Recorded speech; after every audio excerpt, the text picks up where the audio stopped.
मंडळी, आपल्या हिंदू धर्मात आणि वास्तुशास्त्रानुसार झाडू हा केवळ एक घर स्वच्छ करण्याचे साधन नसून तो लक्ष्मीचे प्रतीक मानला जातो. झाडूच्या योग्य वापरामुळे आणि ठेवणीमुळे घरात सकारात्मकता येते, तर चुकीच्या पद्धतीमुळे दारिद्र्य ओढवू शकते. अनेकांना वाटते की झाडू कोठेही ठेवला तरी चालतो, पण ज्योतिषशास्त्रानुसार झाडूची दिशा आणि तो ठेवण्याची पद्धत तुमच्या आर्थिक स्थितीवर थेट परिणाम करते.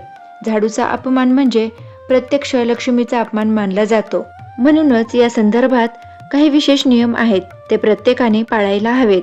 आजच्या व्हिडिओमध्ये आपण पाहणार आहोत की झाडू कधी खरेदी करावा, कुठे ठेवावा, लक्ष्मी स्थिर राहावी म्हणून पहा काय सांगते वास्तुशास्त्र.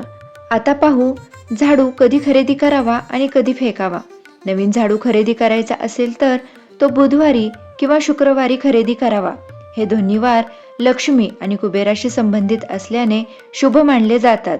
जर झाडू जुना झाला असेल किंवा तुटला असेल तर तो शनिवारी घराबाहेर काढावा. शनिवारी जुनी वस्तू किंवा घरातील कचरा बाहेर काढणे शुभ असते. आता पाहू झाडू कोणत्या दिशेला ठेवावा. झाडूच्या दिशेचा वास्तूवर मोठा परिणाम होतो. झाडू कधीही ईशान्य कोपऱ्यात ठेवू नका.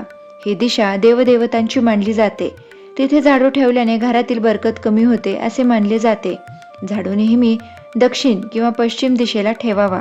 झाडू कधीही उघड्यावर किंवा येणाऱ्या जाणाऱ्या व्यक्तीच्या नजरेस पडेल असा ठेवू नये. तो नेहमी लपवून किंवा कोणाच्याही दृष्टीस पडणार नाही अशा जागी ठेवावा.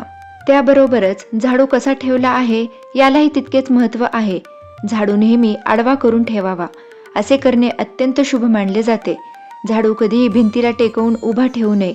उभ्या झाडूमुळे घरात पैसा टिकत नाही. झाडू कधीही उलटा म्हणजे केर काढायचा भाग वर करून ठेवू नका. असे केल्याने घरात विनाकारण वादविवाद आणि भांडणे होतात.